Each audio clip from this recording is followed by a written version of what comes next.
Puji Tuhan, Tuhan memberkati pelayan khusus dan jemaat kolom 10. Kalau tanggal 25 Ketua Badan Pekerja ada suruh bagoyang sama untuk ibu-ibu.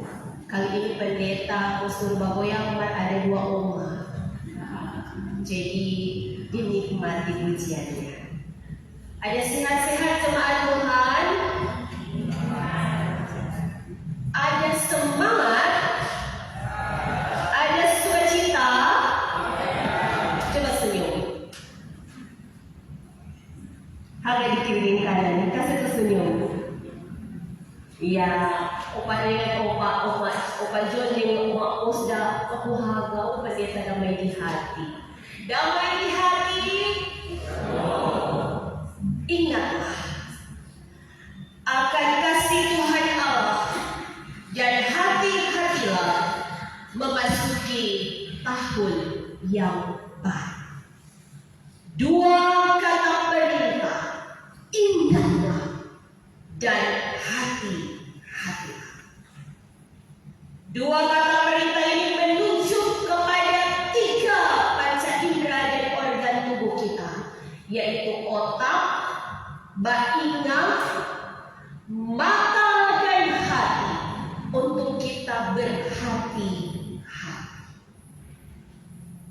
Saudara, ada 2 orang malaikat, malaikat senior dan malaikat junior. Kedua malaikat ini melakukan perjalanan dan bertamu ke sebuah rumah orang kaya. Ketika mereka bertamu, saudara, orang kaya ini menerima mereka berdua, tetapi ia memberikan kedua malaikat ini sebuah kamar yang paling belakang, kamar yang paling kecil, kamar yang dia berinding suara tak retak dengan perabotan yang sangat terbatas. Satu malam 2 malaikat ini beristirahat di situ. Lalu malaikat yang senior, saudara, ketika dia melihat dinding rumah itu yang retak-retak, dia nak tidur. Satu malam dia bekerja, dia plester itu dinding baik-baik, dia selicin, langsung jadi gagah itu kamar. Maka malaikat junior goyang-goyang kamar. Besok paginya mereka pun pamit dari keluarga itu. Mereka melanjutkan perjalanan dan kemudian bertamu di sebuah keluarga petani yang miskin dengan sebuah rumah yang kecil, hanya punya 1 kamar, rumah sangat sederhana. Oleh keluarga petani yang miskin ini, saudara, kedua malaikat itu diterima dengan sukacita.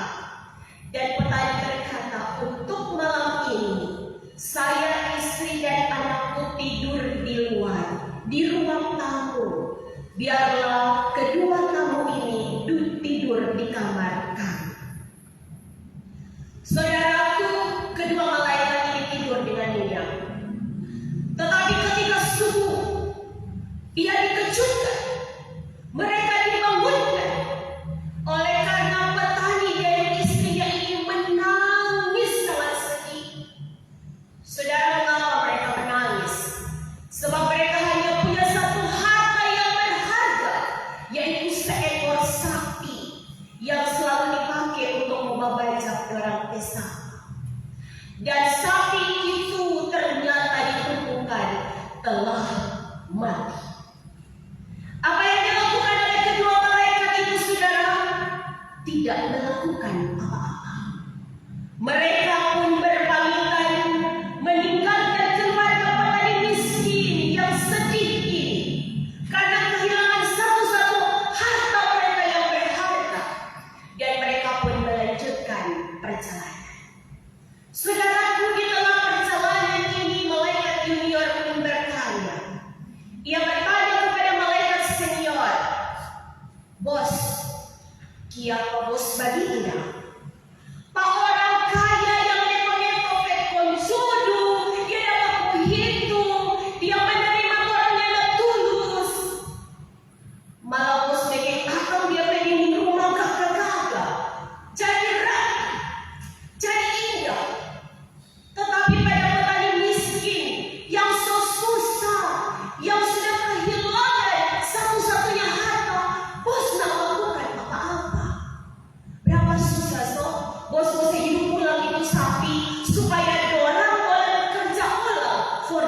berkata, saudaraku, apa jawaban dari malaikat senior kepada malaikat junior?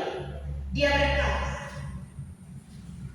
saudaraku, tahukah engkau bahwa ketika kita tidur di rumah orang kaya itu, dari dinding yang retak-retak itu, yang melekat di tanah karena ada ruangan di bawah tanah, saya melihat ada bongkahan emas di dalam tanah dari retakan dinding itu. Dan yang saya lakukan adalah menutupnya agar ia tidak semakin kaya, agar ia tidak semakin serakah, agar ia tidak semakin sombong, dan saya tutup agar ia tidak melihat emas itu. Dan di rumah petani miskin itu, tahukah engkau bahwa malam ketika kita tidur, malaikat maut datang di rumah petani miskin. Dan malaikat maut itu datang untuk mengambil nyawa istri sang petani. Tetapi saya berkata, jangan ambil nyawa istrinya. Sebab kalau ia masih memiliki istri, ia masih punya semangat, ia masih punya harapan untuk melanjutkan kehidupan ini. Sehingga malaikat maut yang ambil dari istri penyawa, mari dia ambil nyawa sapi keluarga itu. Saudara jemaat yang Tuhan Yesus kasih, tahun 2023 hampir berakhir. Ada banyak hal yang Tuhan ambil dalam kehidupan kita mulai dari 1 Januari 2023 sampai hari ini. Kekuatan kita, semangat kita, kesehatan kita, uang kita, pikiran kita, perasaan kita, Tuhan ambil. Pertanyaannya, mengapa hari ini kita datang di rumah ibadah?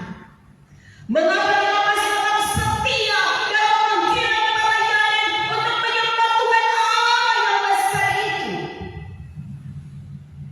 Itulah yang dikisahkan dalam kitab Ulangan pasal 8 ayat 1 sampai ayatnya yang ke-20.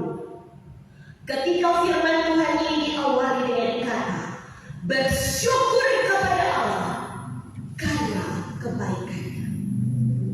Ketika kita punya hati yang bersyukur, saudara, kita tahu bahwa dari hal-hal yang Tuhan ambil, ada yang Tuhan ganti. Bahwa dari hal-hal yang hilang, ada yang Tuhan kembalikan. Dan itu terbukti hari ini. Orang bernafas masih ada. Di rumah orang masih makan 3 kali sehari. Orang masih menikmati udara yang baik, kehidupan yang aman, yang tentram. Sekalipun ada pergumulan, ada tantangan. Hari ini kita sakit, besok kita sembuh. Hari ini kita lemah, besok kita dikuatkan. Hari ini kita berduka, besok kita dihiburkan. Mengapa demikian? Karena Tuhan lihat hati kita. Seperti orang-orang Israel yang sedang dalam perjalanan di padang gurun. Firman Tuhan ingatkan, jangan lupa bahwa sebelumnya engkau Israel berjalan di padang gurun yang dahsyat, yang gersang, yang tiada air, di mana ada ular-ular berbisa, ada kalajengking, tetapi Tuhan mengeluarkan air dari batu. Dan Tuhan menyediakan mana atau roti yang selama ini tidak kau ketahui datangnya. Lupakan engkau, sehingga engkau harus mengeraskan hati, engkau harus tinggi hati, engkau harus hitung-hitungan dengan Tuhan, engkau mengeluh, engkau menyalahkan Tuhan. Dan di hari terakhir di ibadah minggu ini, jemaat, adakah rasa syukur di hati kita? Adakah sedikit rasa syukur? Oleh karena ternyata Tuhan selalu menyediakan kebaikan demi kebaikan. Ayatnya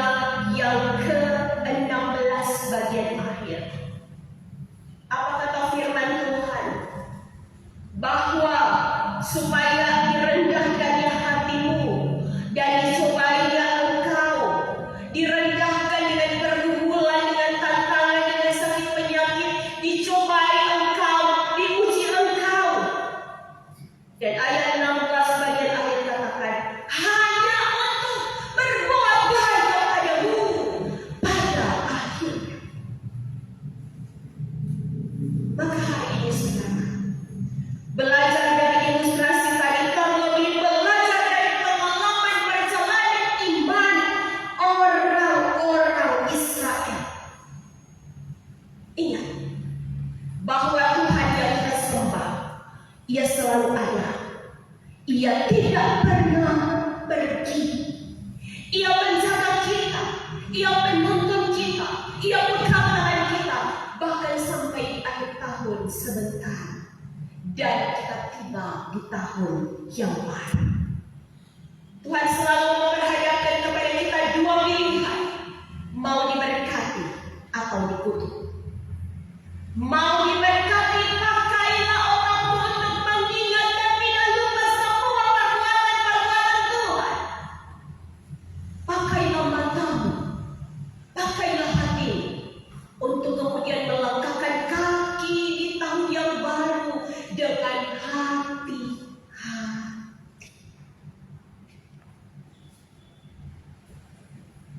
Dan kita diberi pilihan hari ini. Kita mau jadi orang yang taat atau orang yang hebat. Kita mau jadi jemaat yang dengar atau jemaat yang tegar tengkuk. Biarlah jemaat Tuhan di tanggal 31 Desember ini, di ibadah minggu yang terakhir, karena sebentar malam adalah ibadah akhir tahun dan perjamuan kasih. Biarlah kita semua mau berkata, banyak sekali hal tentang hari esok yang tak bisa kulihat dan kupahami. Tapi aku tahu bahwa Tuhan merencanakan hari esok, masa depanku dengan sempurna. Ia memegang tanganku, dan aku yakin bahwa Ia juga memegang tangan jemaat Tuhan, serta akan menuntun langkah-langkah hidup.